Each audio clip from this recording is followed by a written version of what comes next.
Riri, kumpulan dongeng dan cerita anak. Yuk dukung Riri dengan menekan tombol subscribe. Jangan lupa bunyikan tanda lonceng untuk notifikasi. Selamat menonton. Kisah Kancil dan Burung Merak yang Sombong. Di sebuah hutan, tinggallah beberapa satwa yang hidup berdampingan secara damai. Suatu ketika, hutan tersebut kedatangan penghuni baru. Ialah sang burung merak jantan. Burung merak jantan itu mempunyai bulu yang sungguh cantik. Kecantikan bulu merak membuat para penghuni hutan takjub. Para penghuni segera berkerumun untuk melihat lebih dekat kecantikan sang merak jantan. Mereka kagum akan kecantikan bulu merak. Wah, bulu ekormu sungguh indah dan cantik, Merak. Tentu saja, mulai dari ujung kepala sampai ujung kuku kaki, semuanya cantik bukan? Selain itu, aku juga sangat cerdas loh. Aku hanya kagum. Burung merak terus berkeliling hutan mencari seluruh penghuni hutan itu. Ia tidak henti-hentinya memamerkan kecantikannya pada seluruh penghuni hutan. Akan kubuat seluruh hutan ini terpesona oleh kecantikanku dan kepintaranku, sehingga mereka bisa kutundukkan. Ada angsa dan ayam. Hai semuanya. Merak langsung memamerkan kecantikan bulu-bulunya itu di hadapan ayam dan angsa. Wah, Kak Merak sungguh cantik. Jika besar nanti, aku ingin mempunyai bulu seperti Kak Merak. Kau sungguh lucu, angsa kecil. Dengar ya nak, buluku ini susah didapat. 1000 tahun pun kau tidak akan mendapatkan bulu sepertiku. Burung merak terus menyombongkan bulu indahnya dan kepintarannya. Tidak hanya itu, ia juga merendahkan ayam dan angsa yang tidak memiliki bulu secantik dirinya. Ayam dan angsa tidak habis pikir akan kesombongan burung merak. Ia memang cantik dan pintar, namun tidak dengan hatinya. Hari terus berganti. Merak terus mencari perhatian dari semua hewan. Hampir semua hewan telah ia ajak adu cantik dan pintar. Ia mendengar kancil adalah hewan tercerdas di hutan itu. Merak ingin mengalahkan kancil supaya hewan-hewan beralih padanya. Merak pun segera menemui kancil. Sesampainya di sarang kancil, kancil sedang tertidur pulas. Hei kancil, bangunlah. Aku ingin berbicara kepadamu. Merak, kenapa kau di sini? Aku ingin menantangmu untuk adu kecerdasan. Ku dengar kau yang tercerdas di sini. Maaf sekali, Merak. Namun aku mengantuk sekali. Aku habis berkelana. Ya sudahlah. Lain kali aku tantang kau untuk adu kecerdasan. Merak pun meninggalkan kancil dengan penuh rasa kesal karena ia gagal mengajak kancil adu kecerdasan. Tanpa sepengetahuan Merak, kancil sebenarnya tidak mengantuk. Ia hanya berpura-pura tidur. Ia sudah mendengar kabar tentang Merak yang tak henti menyombongkan diri untuk mencari perhatian. Namun, Merak ternyata tak menyerah. Ia ingin adu kecerdasan dengan kancil. Hei kancil, ayo kita adu kecerdasan. Merak, maaf sekali. Namun aku tidak bisa sekarang. Aku harus mencari makan sebelum gelap datang. Kancil terus menghindari Merak. Ia tidak menggubris celotehan burung merak. Menyebalkan sekali. Ia terus saja menghindar. Setiap kali Merak mengajak adu pintar, kancil selalu saja menghindar. Merak semakin kesal melihat para hewan masih bercengkerama dengan kancil. satu-satunya hewan yang belum ia taklukkan. Kancil. Tunggu saja. Kita lihat siapa yang tertawa terakhir. Siang itu, Merak mengumpulkan semua hewan. Kira-kira kenapa ya si Merak? Entahlah, mungkin ia ingin adu kepintaran lagi. Di tengah hutan, Merak sudah berdiri menunggu semua hewan berkumpul. Terima kasih buat kedatangan kalian semua di sini. Aku ingin mengumumkan pengumuman penting yang kalian perlu ketahui. Seperti kalian tahu, aku telah lama di sini. Kalian juga tentunya tahu kecantikanku tidak terkalahkan di hutan ini. Selain itu, aku juga cerdas. Tidak seperti Kancil. Ia hanya hewan penakut dan tidak secerdas yang kalian pikirkan. Berhentilah menemuinya. Jika kalian ada masalah, ceritakanlah padaku. Jangan temui si Kancil. Para hewan hanya terbengong mendengarkan pernyataan si Merak. Kurasa kita harus berbicara pada Kancil, Angsa. Iya betul, kurasa hanya dia yang dapat menghentikan ulah si Merak. Maka Ayam dan Angsa pun segera pergi ke tempat Kancil untuk meminta petunjuk. Saat itu, Kancil berada di tepian sungai. Ia sedang menikmati siang dengan bermain air. Ia memang tidak diundang oleh Merak. Segarnya air sungai ini. Hei Kancil, di sini kau rupanya. Hei induk ayam, induk angsa, ada apa? Apa yang bisa kubantu? Kancil mendengarkan keluh kesah Ayam dan Angsa. Tolonglah Kancil, ia selalu ribut menyombongkan kecantikan dan kepintarannya. Hanya kau yang bisa menghentikan celotehannya itu. Sepertinya aku punya ide. Ayo kita temui Merak. Kancil, Ayam, dan Angsa pun segera menemui Merak. Sepanjang perjalanan, Kancil menceritakan idenya. Sesampainya di sarang Merak, Kancil tiba-tiba berteriak. Merak! Merak! Gawat! Segeralah lari! Ada apa? Ada apa? Ini gawat! Kami melihat pemburu. Sepertinya kecantikanmu telah tersebar ke telinga pemburu. Ia sedang mencari hewan tercantik di hutan ini. Tak salah lagi, itu kau. Cepatlah keluar dari hutan ini. Benarkah? Oh, tidak. Ini gawat. Aku harus segera pergi dari sini. Merak pun segera berlari meninggalkan hutan. Ia takut bulunya yang cantik dijadikan pajangan oleh pemburu. Sementara itu, Kancil dan hewan lainnya tertawa. Ternyata tidak ada pemburu yang mencari Merak. Itu hanya akal-akalan Kancil, supaya Merak berhenti menyombongkan diri di hutan itu. Hutan pun kembali ke kehidupan yang tenang. Semua hewan hidup dalam kedamaian. Pesan dari cerita ini adalah, anak yang benar-benar cerdik tidak akan menyombongkan kecerdikannya. Seperti padi, semakin berisi, semakin menunduk. Artinya, semakin orang itu pandai, semakin rendah hatinya. Jadi, ia tidak akan pernah menyombongkan dirinya. Kisah Kancil dan Jerapah. Hari ini, matahari bersinar dengan hangat. Cahayanya terpantul pada butiran-butiran air, terlihat seperti permata yang berkelip.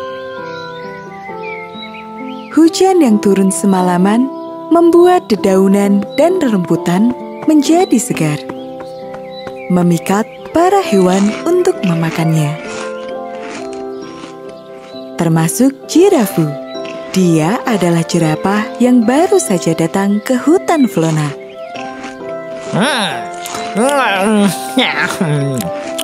Enak sekali daun di sini.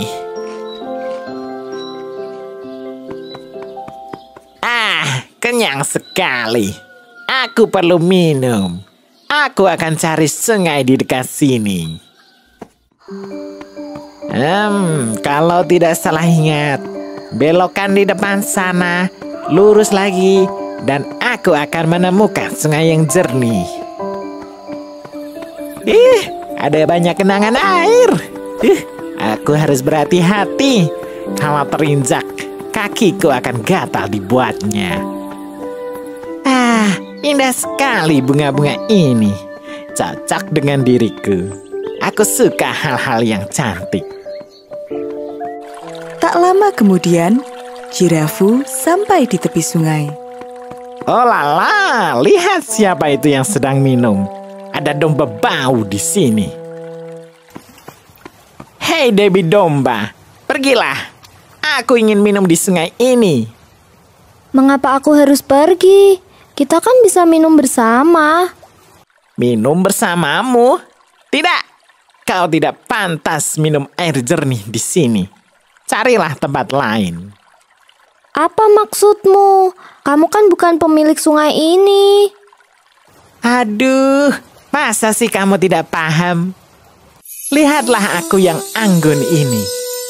Tubuhku tinggi, wajahku rupawan, bulu di tubuhku bersinar. Tidak seperti kamu yang kecil, kakimu pendek, bulumu kusut, penuh lumpur. Apakah kau sudah mengerti? Bahkan kakiku saja lebih bersih daripada dirimu. Debi termenung mendengar apa yang diucapkan oleh Jirafu. Memang sih tubuhku kotor, tapi ini kan gara-gara kehujanan. Nanti juga aku akan mandi. Jangan diam saja. Sana pergi. Jerapah ini seenaknya saja sendiri. Aku tidak boleh kalah. Tidak mau. Semua berhak untuk minum air sungai di sini. Rupanya kamu ingin berdebat denganku. Tiba-tiba, Jirafu menggosokkan kakinya ke badan Debi. Aduh, apa yang kamu lakukan, Jirafu? Wah, bulu dombamu ternyata bisa mengkilapkan kukuku. Jadi tambah cantik. Pergi sekarang, atau aku akan terus mengganggumu. Jerapah itu jahat sekali. Debi pun pergi dari sungai itu. Padahal dia belum selesai minum. Semakin hari, tingkah laku Jirafu semakin menyebalkan. Dia merasa paling berkuasa di hutan Flona. Kancil pun mendapatkan kabar tentang Jirafu ini dari Debi. Debi menceritakan semua yang dilakukan oleh Jirafu pada Kancil. Gimana ini Kancil? Jirafu sudah keterlaluan. Dia sudah meresahkan penghuni hutan Flona. Iya, aku juga telah mendengar dari Koko dan Goti. Mereka juga diganggu oleh Jirafu. Apa kau punya ide untuk memberinya hukuman, Kancil? Tenang saja, Debi. Aku sudah memikirkan cara yang tepat untuk membuatnya jerah. Esok harinya, Kancil pergi menemui Jirafu. Hei Jirafu, aku dengar kau dapat berlari cepat. Ternyata kabar tentang kehebatanku sudah tersebar ya. Kalau kau mau, aku menantangmu untuk lomba lari. Bagaimana? Kau salah memilih lawan, Kancil. Sudah tentu akulah pemenangnya. Dengan kakiku yang panjang, aku akan dengan mudah mengalahkanmu. Kita buktikan saja nanti. Namun, aku punya permintaan. Apa permintaanmu, Kancil? Jika aku menang, aku minta kamu untuk tidak mengganggu hewan lainnya. Baiklah, kuterima tantanganmu. Kita buktikan saja siapa yang tercepat dan berkuasa di sini. Lomba lari antara Jirafu dan Kancil pun dimulai. Semua telah bersiap di garis start.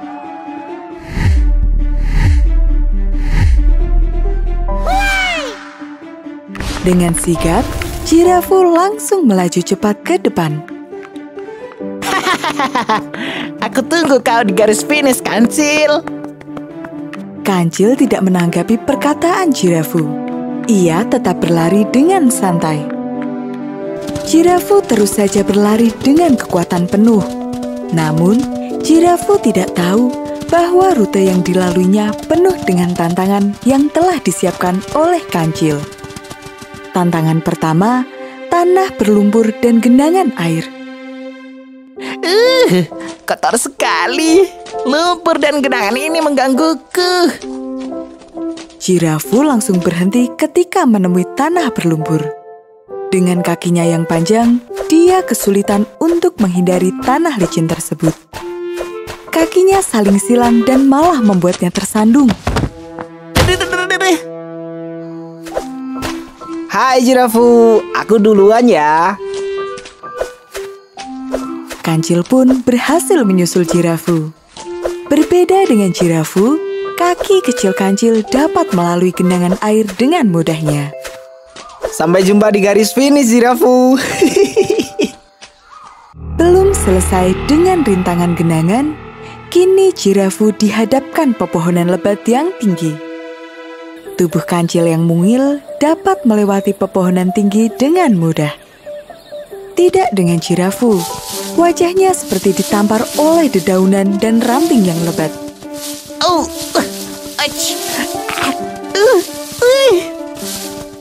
Ini membuat Jirafu kelelahan sebelum mencapai garis finish. Sakit semua mukaku. Badanku juga pegal. Yeay, Kancillah pemenangnya. Sedikit lagi sampai loh. Kamu tidak mau berlari lagi. Kau sudah menang. Buat apa aku berlari lagi?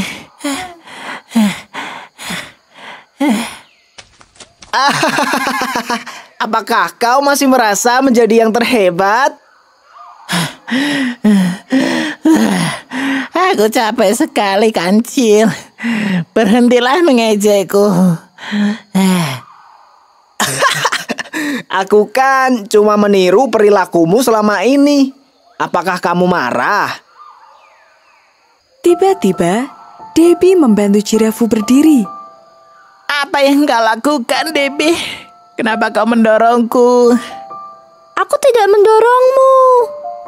Lantas, apa yang kau lakukan ini? Tubuhku sakit semua. Aku sedang membantumu berdiri. Ayo lekas berdiri.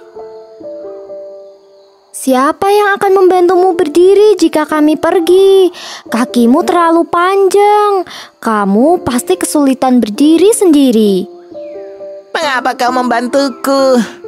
Bukankah kalian mau balas dendam padaku? Kami hanya ingin menyadarkanmu saja, Jirafu. Sesama penghuni hutan fauna, kita harus saling membantu, Jirafu. Bukan saling mengejek dan merendahkan. Maafkan aku, Debbie. Kemarin aku sudah mengganggumu. Jika kalian mau memaafkanku, aku berjanji akan berubah. Tentu saja. Sejak saat itu, sedikit demi sedikit Jirafu mulai berubah. Ia bahkan membantu temannya yang kesulitan memetik buah-buahan yang berada di tempat tinggi. Pesan dari cerita ini adalah Tuhan telah menciptakan makhluknya dengan kelebihan dan kekurangan masing-masing. Syukuri apa yang dimiliki dan janganlah merendahkan makhluk lainnya. Raja Hutan Misterius. Siang hari ini, suasana di hutan Flona begitu tenang. Masing-masing hewan memilih untuk beristirahat di rumah masing-masing. Namun, suasana tenang itu seketika berubah.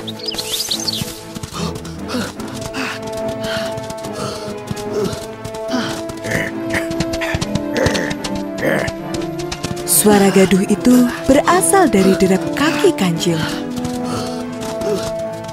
Dia sedang berjuang melarikan diri dari kejaran Taigo, si harimau.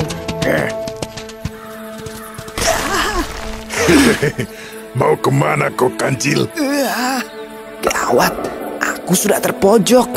Aku harus mencari jalan keluar. Jalan itu mengarah ke sungai. Aku tidak bisa menyeberang. Kalau yang itu ada tebing di ujungnya, aku pasti celaka. Kau sudah terpojok, tak bisa lari kemana-mana. Menyerah sajalah. Sedangkan di belakangku ada sumur. Aduh, apa yang harus aku lakukan? Oh, tiba-tiba saja wajah Kancil berubah menjadi cerah. Sepertinya dia mendapatkan ide bagus. Mengapa kau tertawa? Apakah kau meremehkanku? Aku hanya... Kau pikir bisa lolos dariku? Tenanglah dulu, Taigo. Aku sebenarnya tidak lari dari kejaranmu.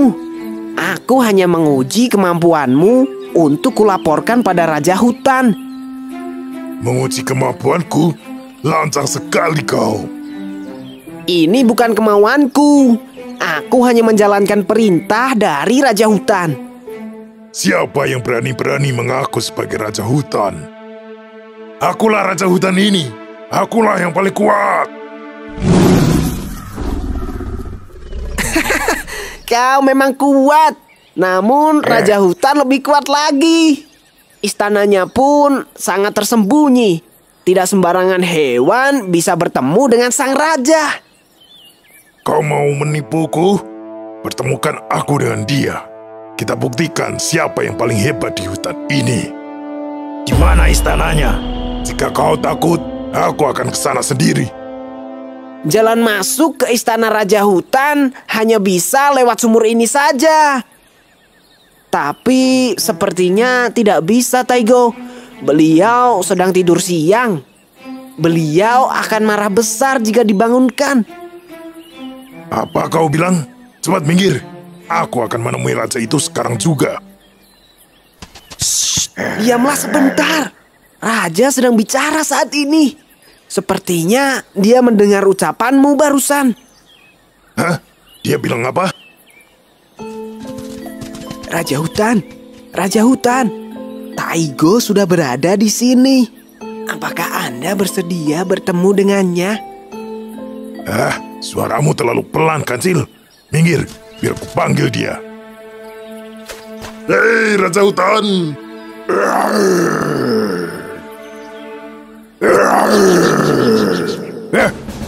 Tiba-tiba dari dalam sumur terdengar suara yang mengaum. Apakah dia marah? Suaranya mirip denganku. Mungkin ia juga sekuat aku. Aku harus menemuinya sekarang. Apakah kau yakin dia benar-benar lebih kuat darimu? Terserah. Akan kulawan dia. Antar aku ke istananya, Kancil. Baiklah, kau yang akan menanggung sendiri akibatnya. Naiklah ke punggungku, supaya kau bisa masuk ke istananya. Taigo pun masuk ke dalam sumur tersebut. Mana istananya? Dalam sekali di sini. Aduh, kepalaku. Gelap sekali di sini. Aku tidak bisa melihat istana di sini. Mengapa di sekelilingku hanya ada dinding? Mengapa tidak ada pintu satupun di sini? Di mana istana itu? Taigo, kau sudah sampai istananya. Istana apa? Tidak ada istana di sini. Yang ada hanyalah dinding saja. Itulah wujud Raja Hutan sebenarnya. Kau menipuku, Kancil. Tempat ini tinggi sekali. Keluarkan aku dari sini. Taigo tidak bisa keluar dari sumur tersebut. Sumur itu terlalu tinggi. Kancil pun lolos dari bahaya berkat kecerdikannya. Pesan dari cerita ini adalah selalu berpikir kreatif dengan memanfaatkan apa yang ada. Jangan jadikan keterbatasan menjadi penghalang. Sebaliknya, manfaatkan keterbatasan menjadi senjata. Kisah Kancil dan Buaya. Di sebuah hutan belantara yang luas, tinggallah beraneka macam satwa. Salah satunya adalah seekor kancil. Kancil yang satu ini terkenal akan kepintarannya. Selain pintar, ia juga sangat ramah. Hai bebek, asik sekali kamu berenang. Iya Kancil, air di sini sangat segar. Semua hewan di hutan itu merasa senang dengan kancil. Selamat pagi, Kancil. Selamat pagi berang-berang. Sedang jalan-jalan, Kancil? Iya Kura, hari ini udara segar. Sayang kalau dilewatkan. Dan ketika mereka mempunyai masalah, Kancil dengan senang hati akan membantu memecahkan permasalahan tersebut. Hal menarik terjadi saat Kancil jalan-jalan hari ini. Langkahnya terhenti karena ia seperti mendengar sesuatu. Ternyata ada anak ayam yang terperosok masuk ke lubang. Mereka tidak bisa keluar karena tanah itu terlalu tinggi bagi mereka untuk dilompati. Tenanglah, aku akan membantu mengeluarkan kalian. Kancil pun masuk ke dalam lubang untuk membantu anak ayam tersebut. Naiklah ke punggungku, kita akan keluar dari lubang ini. Satu persatu, anak ayam itu naik ke atas punggung Kancil. Dengan mudahnya, Kancil membawa keluar anak-anak ayam dari dalam lubang. Setelah keluar dari lubang, Kancil mengantarkan anak ayam itu ke induknya. Sepanjang perjalanan, mereka bernyanyi bersama. Aku anak sehat, tubuhku kuat. Na na na na na na na na na na na. Aku anak sehat, tubuhku kuat. Na na na na na na na na na na. Tak begitu lama, Kancil melihat seekor induk ayam yang terlihat bingung. Nampaknya ibu kalian sedang mencari kalian. Hai induk ayam, sepertinya kau mencari anakmu. Mereka tadi terperosok. Lalu aku membantunya keluar. Oh, anak-anakku. Nah, turunlah prajurit-prajurit kecil. Mereka pun turun satu persatu dari punggung Kancil. Induk ayam senang telah ditolong oleh Kancil. Terima kasih, Kancil. Makasih, Tuan Kancil. Sama-sama. Jaga mereka baik-baik. Sampai jumpa. Dadah. Hati-hati, Tuan Kancil. Kancil pun melanjutkan perjalanannya. Di tengah perjalanan, ia merasa lapar dan mulai memakan dedaunan yang segar. Dedaunan ini belum cukup membuatku kenyang. Kancil kemudian melanjutkan perjalanan untuk mencari makanan lain yang lebih segar. Semakin siang, cuaca terasa semakin panas. Sinar matahari hari ini sungguh terik. Aku jadi haus. Kancil pun berhenti di tepian sungai untuk melepas dahaga. Segarnya air sungai ini. Aku sudah tidak haus lagi. Air pegunungan memang menyegarkan. Kerongkonganku tak lagi kering. Selesai minum, Kancil melihat sesuatu yang menarik di seberang sungai. Itu pohon buah-buah yang segar. Namun sayangnya, arus sungai itu begitu deras. Kancil tak berani menyeberangi sungai itu. Kancil segera mencari akal untuk menyeberang. Andai ada sesuatu yang bisa membuatku sampai di seberang. Tiba-tiba, ia melihat beberapa buaya yang sedang tertidur di dekatnya. Aku jadi punya ide. Aku bisa memanfaatkan buaya-buaya ini. Kancil pun membangunkan salah satu buaya. Buaya, bangunlah sejenak. Hei, kenapa membangunkanku? Kau mau menjadi santapanku? Tenanglah dulu. Aku membangunkanmu untuk memberi berita baik bagi kalian semua.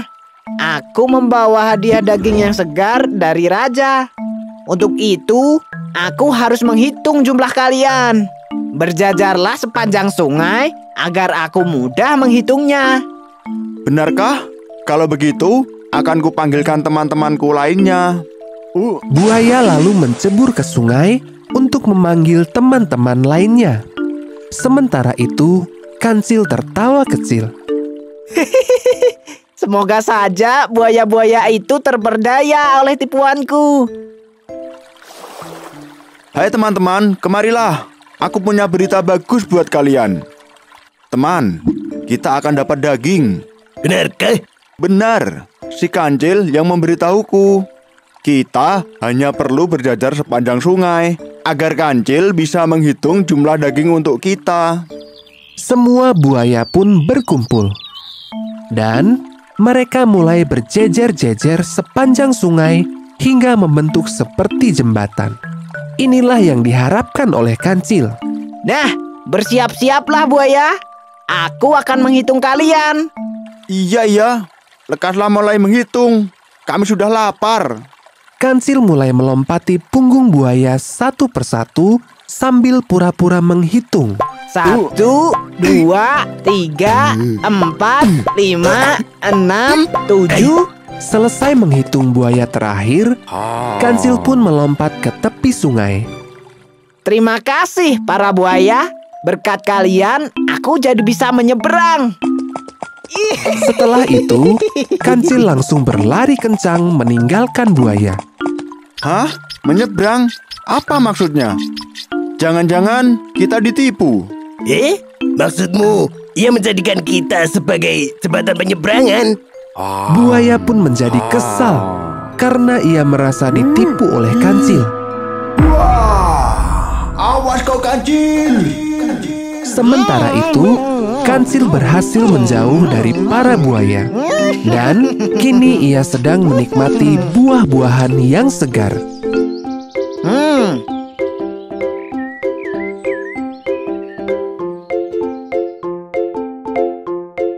Pesan moral dari cerita ini adalah Kancil menipu buaya agar ia bisa menyeberang dan mendapatkan keinginannya. Dan buaya pun menjadi marah.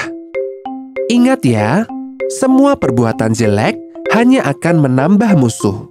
Gunakan kecerdasanmu hanya untuk hal-hal baik saja. Kisah Kancil mencuri mentimun.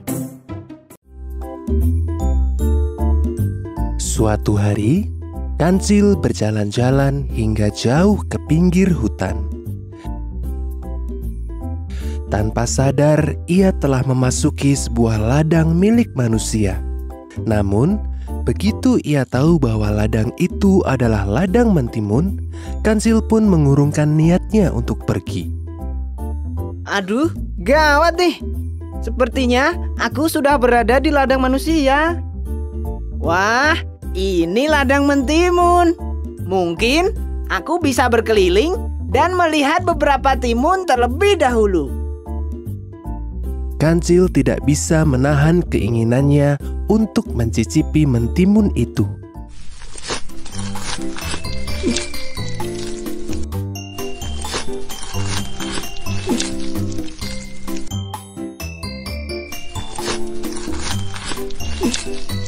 Aku hanya ingin memakan beberapa buah saja kok. Buah mentimun itu sungguh lezat dan terasa segar.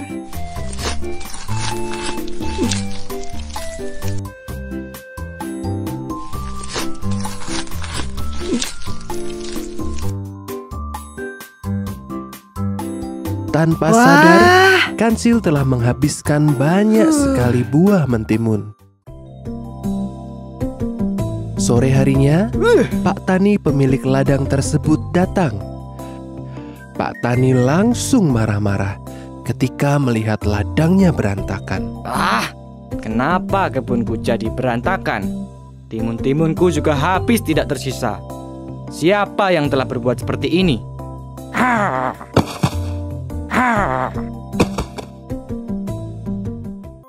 Hari berikutnya, Kancil datang lagi ke ladang mentimun dan bermaksud meminta maaf kepada Pak Tani.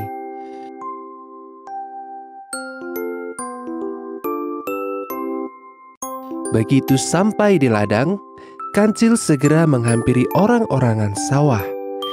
Dia mengira bahwa itu adalah Pak Tani. Pak Tani, sebenarnya saya yang kemarin telah menghabiskan semua timun di ladang. Untuk itu, saya ingin meminta maaf dan berjanji tidak akan mengulanginya. Namun, Pak Tani diam saja. Karena penasaran, Kancil mengangkat kaki depannya dan menyentuh Pak Tani. Aduh, kenapa ini lengket sekali? Sepertinya aku telah dijebak.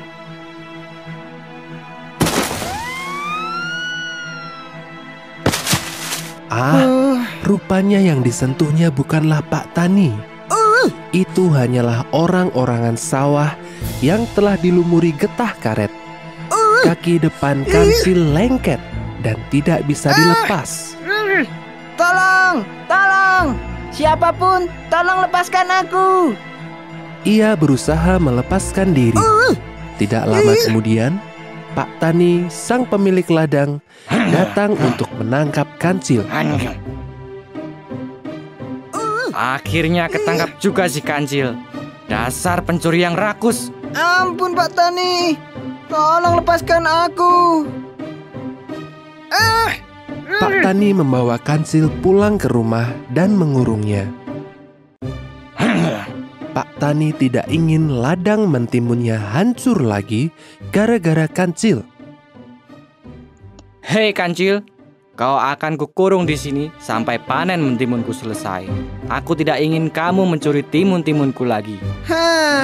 Kancil sungguh kesal karena ia tidak bisa membedakan antara Pak Tani dan orang-orangan sawah. Kancil memutar otaknya untuk mencari jalan keluar. Aku ceroboh sekali. Sekarang jadi dikurung di sini. Bagaimana ya agar aku bisa keluar?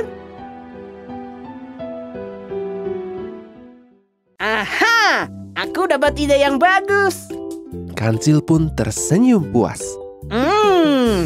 Sobat, tahukah kamu mengapa aku dikurung di sini? Itu karena kamu telah mencuri mentimun Pak Tani. Kamu salah. Sebenarnya Pak Tani hendak mengadakan pesta. Di sana ada banyak sekali daging panggang. Apakah kamu mau? Daging? Sayangnya Pak Tani tidak mengajakmu. Jika kamu mau, kamu boleh menggantikan tempatku. Aku tidak suka daging. Daging? Aku suka daging. Anjing Pak Tani terperdaya oleh bujukan Kancil. Daging. Ia membuka kandang dan mempersilahkan Kancil keluar. Kemudian, ia masuk ke dalam kandang. Daging. Begitu ia berada di dalam, Kancil segera mengunci pintu kandang. Maafkan aku, kawan. Aku telah berbohong kepadamu. Sampaikan juga maafku kepada Pak Tani ya. Apa? Kamu telah menipuku? Dan Kancil pun pergi dari rumah Pak Tani, meninggalkan si anjing yang terus saja menggonggong dengan galak.